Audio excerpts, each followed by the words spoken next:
जय हिंद दोस्तों। 2024 के चुनाव का काउंटडाउन शुरू हो चुका है। समाजवादी पार्टी से लेकर भारतीय जनता पार्टी के नेताओं ने अपने अपने कैंडिडेटों की घोषणा कर दी है। इस वक्त मैं मौजूद हूं बागपत लोकसभा सीट के सिवाल खास विधानसभा में और ख़ासतौर से सिवाल खास कस्बे में इस वक्त मौजूद हूं।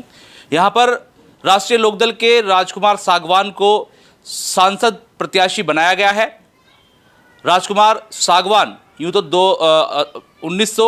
1982 से राष्ट्रीय लोकदल के साथ जुड़े हुए हैं, लेकिन पहली बार उन्हें मौका मिला है, वो भी उस सीट पर जहां पर चौधरी चरण सिंह खुद लड़े। उसके बाद जयंत चौधरी ने प्रयास किए और इस सीट पर हालांकि यूँ तो भाजपा का कब्जा है, लेकिन भाजपा ने अपने साथ राष्ट्रीय लोकदल का अलायंस कर लिया और ऐसे में एनडीए ने संयुक्त प्रत्याशी यहाँ पर राजकुमार सागवान के रूप में उतार दिया है। इस वक्त हम युवाओं के साथ मौजूद हैं, युवा जोश, इनसे जान लेते हैं आखिर किस तरीके का रुख है। चूँकि एक असमंजस की स्थिति ये है कि राष्ट्रीय लोकदल को यहाँ पर विधानसभा में भेजने वाले यही लोग हैं। गुलाम मोहम्मद जो कि यहीं से ताल्लुक़ रखते हैं, उनको यहाँ से विधायक बनाया और विधानसभा भेजा, लेकिन अब राष्ट्रीय लोकदल ने इंडिया अलायंस को छोड़ करके एनडीए अलायंस में वो चले गए हैं। भाजपा के साथ उन्होंने हाथ मिलाया है, लेकिन उस बात को लेकर भी इन लोगों में गुस्सा है, नफरत है या नहीं है, या इनका क्या पॉइंट ऑफ व्यू है वो भी जानेंगे। चूँकि इन्होंने जिताया तो इसलिए था कि इनके हकूक़ की बात करेंगे, और चूँकि मुस्लिम समाज से वो आते हैं, राष्ट्रीय लोकदल के नेता हैं, समाजवादी पार्टी के वो नेता थे, सिंबल राष्ट्रीय लोकदल की पार्टी ने दिया, उसके बाद अलायंस हुआ और तमाम जो एक खिचड़ी पकती रही। लेकिन जहन में युवाओं के क्या चल रहा है, अब यहाँ पर टिकट भी फाइनल हो गया है, उसी लोकसभा के विधानसभा में मौजूद हैं। सबसे पहले हम बातचीत करेंगे, ये देखिए यहाँ इनसे जान लेते हैं। सर क्या नाम है आपका? मेरा डॉक्टर मोहम्मद फ़हीम। हम सिवाल खास विधानसभा में हैं और ख़ासतौर से कस्बे में हैं। आपने राष्ट्रीय लोकदल को यहाँ से जिताया, गुलाम मोहम्मद साहब के रूप में आपने विधायक बना करके सदन में भेज दिया, अब अलायंस हो चुका है भाजपा से, तो सबसे पहले इस पर अपनी राय दीजिए। क्या सही लगा, क्या गलत लगा, या क्या सोचते हैं आप इसको लेकर? तो मेरी सोच तो जहाँ तक ये है कि गुलाम मोहम्मद साहब ने एक बहुत गलत फैसला इसमें लिया है। आवाम ने इस बिना पे वोट दिया था उन्हें कि जब भाजपा कार्य नहीं कर रही थी क्षेत्र के अंदर, और उनका नारा भी ये था कि हम बीजेपी के ख़िलाफ़ काम करेंगे और क्षेत्र में अपना वर्क करेंगे। काम न करने की बिना पे उन्हें वोट भी मिला था और सभी सर्व समाज ने उन्हें वोट दिया था। मुस्लिम समाज के अलावा भी जितनी बिरादरियाँ थीं सब ने उन्हें वोट दिया था कि पढ़े लिखे एक जो है एमएलए रह चुके हैं उससे पहले भी, पर उन्होंने अपने क्षेत्र में खुद ही वर्क नहीं किया। यहाँ के रास्ते टूटे हुए हैं, आज भी जोड़ ऐसे ही तालाब भरे हुए हैं गंदगी से, मच्छरों का पूरा का पूरा यहाँ देखने में आ रहा है कि बीमारी से लोग परेशान हैं। नाले कवर्ड नहीं हैं, नाले खुले हुए पड़े हुए हैं, यहाँ बच्चों की मौत हो चुकी है उसमें, आए दिन नाले में गाय गिर जाती हैं, और कोई भी क्षेत्र पे उनका कोई कार्य यहाँ नहीं किया गया है। और जहाँ तक मेरा मानना है कि गुलाम मोहम्मद साहब का पार्टी में जाने से कोई फ़ायदा बीजेपी को नहीं मिलेगा। मुस्लिम समाज उनके खिलाफ़ है और गुस्से से भरा हुआ है। अब मैंने जैसे बताया, राजकुमार सागवान राष्ट्रीय लोकदल के पुराने नेता हैं, वरिष्ठ नेता हैं, उनका टिकट आप ही की लोकसभा से हुआ है। तो आप मुझे ये बताइएगा, राष्ट्रीय लोकदल के यहाँ बहुत सारे लोग हैं, मैंने देखा है, चेयरमैन भी रहे हैं, विधायक भी राष्ट्रीय लोकदल के हैं, तो अब मुस्लिम समाज की क्या मतलब क्या जहन है, क्या वो सोचते हैं, क्या चाहते हैं? क्या भाजपा और लोकदल को सपोर्ट करने वाले हैं या इंडिया अलायंस उनके जहन में चल रहा है? मुस्लिम समाज जहाँ तक मेरा मानना है वो इंडिया अलायंस को ही सपोर्ट करेगा, क्योंकि गुलाम मोहम्मद साहब लोकदल ने जो मिल के एक धोखा दिया है उसका कहीं ना कहीं खामियाजा उन्हें भुगतना पड़ेगा।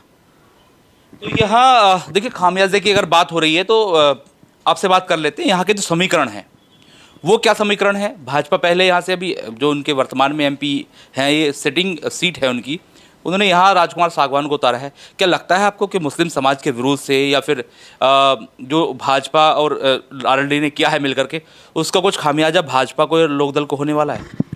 देखो, जहाँ तक खामियाजे की बात है उसके बारे में तो मैं कुछ कह नहीं सकता, लेकिन भाजपा ने जो लोकदल को अपने साथ शामिल किया है और ख़ास तौर से सिटिंग एमएलए साहब को किया है, हालांकि सिटिंग एमएलए साहब का अपना रसूख है, क्षेत्र में लोगों में उनकी पकड़ है, लेकिन भाजपा में उनके जाने से लोगों में नाराज़गी भी है और मुझे नहीं लगता कोई फ़ायदा भाजपा को इसका होने वाला है। अच्छा, भाजपा को तो फ़ायदा होगा नहीं, क्या विधायक जी को फ़ायदा होगा इससे? नहीं, विधायक जी के खिलाफ़ भी लोग होंगे, रोष है उनके खिलाफ़ देखा जा रहा है, लेकिन आने वाला चुनाव ही वो तो तय करेगा तब तक कैसा माहौल हो, क्या समीकरण हो। विधायक साहब अगला चुनाव लड़ेंगे तो कौन सी पार्टी किसके साथ हो। नहीं, अब ये जो लोकसभा सीट की हम बात कर रहे हैं, चुनाव की बात कर रहे हैं, आपके नज़रों में क्या समीकरण है? आप देख रहे हैं चीज़ों को, युवा पीढ़ी है, बुद्धिजीवी हैं, तो क्या समीकरण है? भाजपा तो कहीं से कहीं तक हटते दिखाई नहीं देती है सीट पर खास तौर से, और साथ में अरल्डी का आ जाना सोने पर सुहागा भाजपा के लिए, तो ये चांदी कट गई सीट पर। हाँ, ये तो बिल्कुल है, भाजपा को तो इसका फ़ायदा मिलने वाला है। लेकिन जहाँ तक जीत हार का सवाल है, अभी कई सारे प्रत्याशी और आने बाकी हैं। समाजवादी का भी क्लियर नहीं है, बसपा का क्लियर नहीं है, और आप जानते हो ओवैसी फैक्टर एआईएम की बात करें तो उसका भी नौजवानों में जोश देखने को मिलता है। तो कहीं ना कहीं वहाँ भी वोट बैंक जाएगा।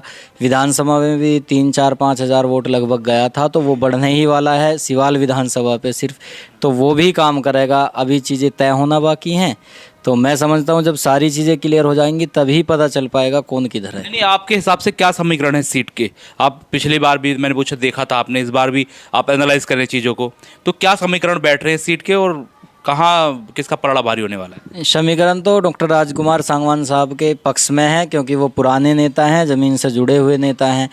और अभी तक भाजपा में जाने के बाद उनका क्या रवैया रहता है ये बात अलग है, नहीं तो वो सर्व समाज के नेता ही थे। उनकी छवि काफ़ी अच्छी। इस सीट पर कितने दलित हैं, कितने मुस्लिम हैं, कितनी समाज की कितनी जातियों के वोट है? आप एक समीकरण आप बता रहे थे, वो समीकरण क्या है? और चूंकि राष्ट्रीय लोकदल को तो एक सीट परोस कर दे दी है भारतीय जनता पार्टी ने, उन्हीं की सीट थी। हाँ, भाजपा 2 बार से चुनाव जीत रही है। लोकदल जबकि उसके मुखालफत में लड़ती आई थी, तो लोकदल को भी लगभग 2 लाख वोट मिला है, 2 से प्लस। और गुलाम मोहम्मद साहब भी चुनाव लड़े थे लोकसभा का 14 वाला, उन्हें भी वोट मिला था, अच्छा खासा 2 लाख के करीब ही वोट मिला था। तो कहीं ना कहीं अब दोनों विरोधी जो थे भाजपा के इस सीट पे, वो दोनों विरोधी अब उनके पाले में हैं, लोकदल के रूप में भी और गुलाम साहब के रूप में भी। तो कहीं ना कहीं उन्हें फ़ायदा तो होने वाला है, इसमें कोई दो राय नहीं है। लेकिन अगर सिवाल विधानसभा की बात करें तो सिवाल विधानसभा में कोई स्पेशल फ़ायदा नहीं होने वाला, क्योंकि लोगों में रोष यहाँ पर है। अच्छा, आप ये बताइए, क्या नाम है आपका? मेरा नाम तस्लीम अहमद। अच्छा, ये बताइए, यहाँ अभी तक देखा जा रहा है इस सीट पर, जो आपकी सीट है, यहाँ भारतीय जनता पार्टी ने एनडीए अलायंस वाले राष्ट्रीय लोकदल के प्रत्याशियों को उतार दिया है। हालांकि समाजवादी पार्टी का कोई कैंडिडेट अभी नहीं आया है, एआईएमआईएम भी है, बसपा भी है। क्या लगता है आपको, क्या इनके आ जाने से राष्ट्रीय लोकदल के इस प्रत्याशी पर कोई फ़र्क पड़ेगा? और साथ ही जिस तरीके से भाजपा और राष्ट्रीय लोकदल ने ये गठबंधन किया है, खासतौर से राष्ट्रीय लोकदल ने इंडिया अलायंस को धक्का देकर उन्होंने यहाँ पर गठबंधन किया है, इसको लेकर क्या सोचते हैं आप? क्योंकि अभी तक कोई मीडिया कर्मी आपके पास पहुँचा ही नहीं है जो आपसे पूछ सके, क्योंकि इस इलाके से आपने ही विधायक को चुनकर भेजा है राष्ट्रीय लोकदल के। जी जी जी, बिल्कुल सही कहा आपने। देखो जी, फ़ायदा होना ना होना तो एक अलग बात है। पिछली बार भी हमने एआईएम को वोट किया था, जहाँ तक भी हमने किया था, और डलवाया भी था अपने यार दोस्तों से, जैसे भी जिससे भी कराया था। फ़ायदा होना ना होना उन दोनों पार्टी का अलग बात है, इंडिया गठबंधन का भी और भाजपा का भी अलग से। हमें सिर्फ हम अपने के साथ हैं, ओनली एआईएम है। अच्छा, आप एआईएमआईएम के साथ हैं, लेकिन आपका तो कैंडिडेट भी नहीं आया है, और मुझे लगता है आएगा नहीं। आएगा कैंडिडेट, क्यों नहीं आएगा, बिल्कुल आएगा।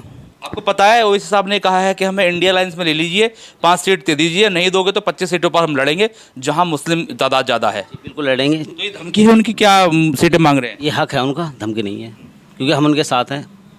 अच्छा, हक पिछली बार भी मांगा था उन्होंने, तब भी नहीं मिला। हमने दिया है पिछली बार। तो तब हार गए, तो कुछ भी हासिल नहीं हुआ। हार जीत एक अलग चीज़ है, अब हम लड़ेंगे और जीतेंगे, इंशाल्लाह ज़रूर जीतेंगे। तो ये तो कहीं ना इंडिया अलायंस के लिए खतरे की घंटी है कि एनडीए अलायंस, राष्ट्रीय लोकदल, भाजपा सीधे सीधे लड़ रहे हैं, एक तरफ लड़ रहे हैं, और उधर इंडिया अलायंस में आप कांग्रेस और समाजवादी पार्टी को अगर छोड़ दें, बसपा भी अलग है, एआईएमआईएम भी अलग है, तो सीधे सीधे नुकसान इंडिया अलायंस को हो रहा है। नहीं, अभी तक तो खैर सारे अलग हैं, अभी कोई ऐसा ऑफिशियल अनाउंसमेंट भी नहीं हुआ है कुछ के कौन कौन गठबंधन में है या नहीं है। अभी सपा का भी किसी से गठबंधन नहीं हुआ है। नहीं, इंडिया अलायंस में है, वो हो तो गया है, लेकिन अभी जहाँ तक समीकरण बनना है, इंशाल्लाह हम ओवैसी के साथ ही हैं, और वो भी उनसे तो ओवैसी के कट्टर समर्थक है। आप खड़े होइए, जरा खड़े हो जाइए। ये तो भाई ओवैसी कट्टर समर्थक है, इन्हें कोई मतलब नहीं दुनिया से कौन कहाँ जा रहा है, इन्हें ओवैसी के हिसाब उनकी पार्टी दिखती है। आप, क्या नाम है आपका? मेरा नाम शाहिद अली। शाहिद जी, आप यहाँ के युवा हैं, वोट भी करते होंगे?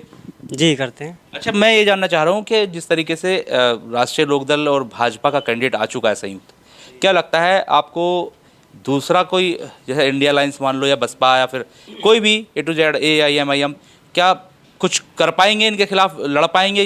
हो हल्ला तो बहुत हो रहा था।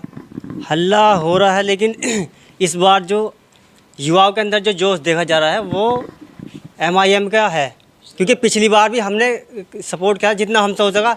हमने एक वोट दिया था पिछली बार, थोड़ा हल्का रहा हमारा, लेकिन इस बार हमारी पूरी फैमिली की वोट जाएंगी, तो कितना बहुत फ़ायदा मिलने वाला है MIM को। MIM का अभी तक जो है यहाँ कोई जनाधार नहीं है। जनाधार नहीं है, ऐसा नहीं है, आने वाला है जनाधार, आएगा, देखना इंशाल्लाह इस इलेक्शन में आपको दिख जाएगा क्या किस पे वोट आप AIMIM जो है वो एक ही समुदाय की राजनीति करती है। हालांकि कहते तो वे हम पिछड़ों के साथ हैं, दलितों के साथ हैं, मुस्लिमों के साथ हैं, लेकिन उनकी इतनी कोशिशों के बाद भी कोई जुड़ता नहीं है। भीड़ में दो चार आप जैसे लोग मिल जाते हैं, उससे तो कुछ होने वाला नहीं है ना। नहीं, यहाँ अभी तो था नहीं लोग, लेकिन अब दिख गया है लोगों के किसी के पास इसका कुछ हल नहीं है, क्योंकि इधर से वोट लिया उधर कूद गया, इधर से वोट लिया उधर कूद गया, अब कोई फायदा नहीं। आप ये परेशान है, इस तरह की जो राजनीति हो रही है, कोई किसी के साथ चला जा रहा है, कोई के साथ चला जा रहा है। आपकी वोट ली, वो भाजपा में जाके बैठ गए, तो आपने सोचा है कि भाई हम तो अपने को ही देंगे ना। जी, ये अपने को देंगे, आप इसको मजबूत करेंगे और मरते दम तक हम इसके साथ रहेंगे, हारो ही जीतो। क्योंकि सभी धर्मों को लेकर साथ में चल रहे हैं। वही साहब ऐसा नहीं है, संविधान को लेकर साथ में चल रहे हैं, बताइए कहाँ गलत है। अच्छा, ये देखिए जिस तरीके से यहाँ पर रणनीति बन रही है, जिस तरीके से जो पार्टियां एक दूसरे के साथ जा रही हैं, आ रही हैं, उससे इस तरह के लोग सामने निकल कर आ रहे हैं जो जिनका विश्वास ऐसी पार्टी से उठ चुका है, कभी इधर कभी उधर। तो इन्होंने ये सोचा है कि ये सीधे सीधे अब OBC साथ के साथ ही रहेंगे, चाहे वो जीतें या हारें, लेकिन एक ताकत बनाने की इन लोगों ने कोशिश शुरू कर दी है। खासतौर से इस लोकसभा चुनाव में भी ऐसा दिख रहा है कि अगर AIMIM का प्रत्याशी सामने आता है तो उसको भी वोट पड़ेंगे, और वो वोट वो होंगे जो इंडिया अलायंस से, NDA अलायंस से, ये राष्ट्रीय लोकदल, इस तरह की पार्टियों से कहीं ना कहीं गुस्से में है, नाराज है, जो इनके इस तरह के कदम हैं। आपका क्या नाम है? मेरा नाम मोहम्मद इरशाद है। शाद भाई, ये बताइए, आप भी वोट करते होंगे? जी, वोट करते हैं। अच्छा, क्या लग रहा है, ये सब चीज़ देख रहे हैं आप, भाई कोई कहीं जा रहा है, कोई कहीं आ रहा है, और हालांकि अब जो है राष्ट्रीय लोकदल ने यहाँ पर अपना कैंडिडेट उतार दिया है। ये जो सीट है, विधानसभा सीट, ये बागपत लोकसभा सीट में ही आती है, तो क्या मूड है आपके हिसाब से, क्या होना चाहिए? देखो जी, हम तो चारों तरफ से देखा गया है, अब तक मुसलमान ठगे ही गए हैं चारों तरफ से, इसने भी उसने भी, भाजपा हो या बसपा हो या सपा हो या लोकदल हो, कोई भी, हमें तो चारों तरफ से निराशा ही मिली है अब तक। तो हम तो यही चाहते हैं कि हम तो अब OBC के साथ रहेंगे, जैसे भी हमारे जहाँ भी वो होंगे वहाँ हम उनके साथ खड़े होंगे, चाहे वो गठबंधन से हो चाहे अकेले आए, जैसे भी आए हम उनके साथ होंगे, उनका कैंडिडेट आए या ना आए। ये देखिए, ये अभी इन 10 लोगों में हम बैठे हैं, 3 लोग ऐसे मिल चुके हैं जो राष्ट्रीय लोकदल के इस कदम से कहीं ना कहीं नाराज हैं। सीधे सीधे विरोध तो नहीं कर सकते, लेकिन उन्होंने अपनी एक चॉइस बना ली है AIMIM के रूप में। कोई भी प्रत्याशी AIMIM का आ जाए तो ये लोग उस पर वोट करने के लिए तैयार हैं, उसके साथ खड़े होने के लिए तैयार हैं। तो कहीं ना कहीं AIMIM के लिए भी ये एक हरी झंडी है कि वो भी आ सकते हैं, जोर आजमाइश कर सकते हैं और अपना इस इलाके में जनाधार बढ़ा सकते हैं। क्या नाम है आपका? जी, सलमान। सलमान जी, ये बताइए, जिस तरीके से चल रहा है आपके यहाँ, आपने एक विधायक चुना, सदन में भेजा, आपकी बात सुनी जाएगी, लेकिन इसी विधानसभा में आया, यहाँ नाले खुले हुए हैं, नालियाँ नहीं बनी हैं, सड़कें टूटी हुई हैं, सैकड़ों समस्याएं, बिजली की ऐसी समस्याएं हैं, रात भर ये चलता रहता है ग्रुप्स के अंदर, जो सिवाल खास के ग्रुप्स हैं कि बिजली आ गई, बिजली चली गई, लाइट है नहीं है, लोग परेशान हैं। चाहे बोर्ड के एग्ज़ाम हो, चाहे कोई भी एग्ज़ाम हो, लोगों को समस्याएं, समस्या तो उनका हल तो हुआ नहीं। अब आपके विधायक ने क्या किया, अपने संगठन के साथ जाकर के वो दूसरी पार्टी की गोद में बैठ गए। क्या लगता है अब वो काम करा पाएंगे या ऐसे चलेगा? जी, जैसा मुझे लगता है सबको अपने फ़ायदे दिखाई देता है। जैसे हमने अपने विधायक साहब का देखा, इनको अब तक देखा गया है जहां इनको अपना फ़ायदा लगा है ये वहीं गए हैं।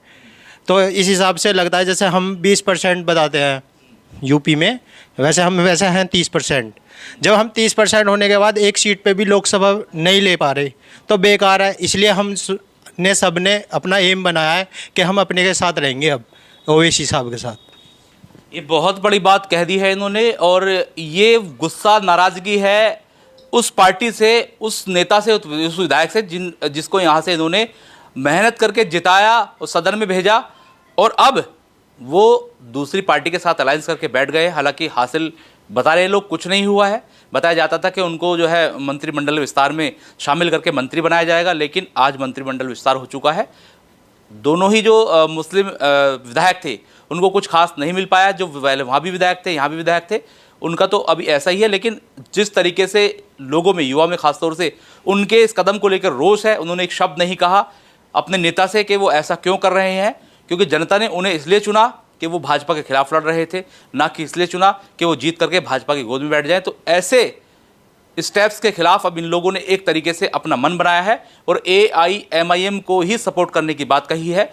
ये कहीं ना कहीं इंडिया अलायंस के लिए भी घंटी है और खतरे की घंटी है। वो अगर ये सोचते हैं कि मुस्लिम समाज पूरा इंडिया अलायंस के साथ है तो कहीं ना कहीं वो गलत सोच रहे हैं, क्योंकि इंडिया अलायंस में भी अभी तक ओवैसी की पार्टी को, AIMIM को शामिल करने का कोई भी अभी इंडिकेशन सामने नहीं आया है। जबकि ये कहा गया है ओवैसी साहब के माध्यम से कि उनको भी इंडिया अलायंस में शामिल किया जाए, उनको 5 सीटें दी जाएं, नहीं देंगे तो वो लड़ेंगे।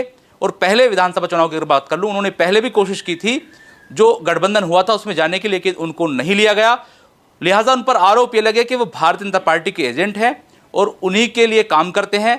लेकिन जब उनको अंदर लेने की बात आती है, कोई भी विपक्षी जो संगठन होता है वो उनको नहीं लेता, तो ऐसे में वो भी कहते हैं कि हम एजेंट नहीं है, आप लोग एजेंट हैं, आप ही भारतीय जनता पार्टी को जिताते हैं। लेकिन अब जिस तरीके से समीकरण बन रहे हैं, AIMIM का जनाधार कहीं ना कहीं बढ़ सकता है और देखना यह भी होगा कि इंडिया अलायंस उनको अंदर लेता है या फिर वो अकेले ही चुनाव मैदान में आएंगे और वोट कहीं ना कहीं लेने काम करेंगे और अब इस उत्तर प्रदेश की धरती पर अपनी ज़मीन तलाशने की कोशिश करेंगे। लेकिन ये समझ लीजिए इंडिया अलायंस के लिए भी खतरे की घंटी है। और जो राष्ट्रीय लोकदल का कोर वोटर था, खासतौर से इस सीट पर, विधानसभा सीट पर, ये भी कहीं ना कहीं छटकता नजर आ रहा है। जब भी भविष्य में राष्ट्रीय लोकदल अकेले लड़ेगी तो इसका कहीं ना कहीं खामियाजा तब राष्ट्रीय लोकदल को भुगतना पड़ेगा कि जो जनाधार उसका था वो कहीं ना कहीं भारतीय जनता पार्टी के साथ हाथ मिलाने के साथ जा चुका है। फिलहाल अपने सहयोगी आरिफ मोल्ला के साथ मनोहर चौहान, न्यूज़ निवारण TV, मेरठ।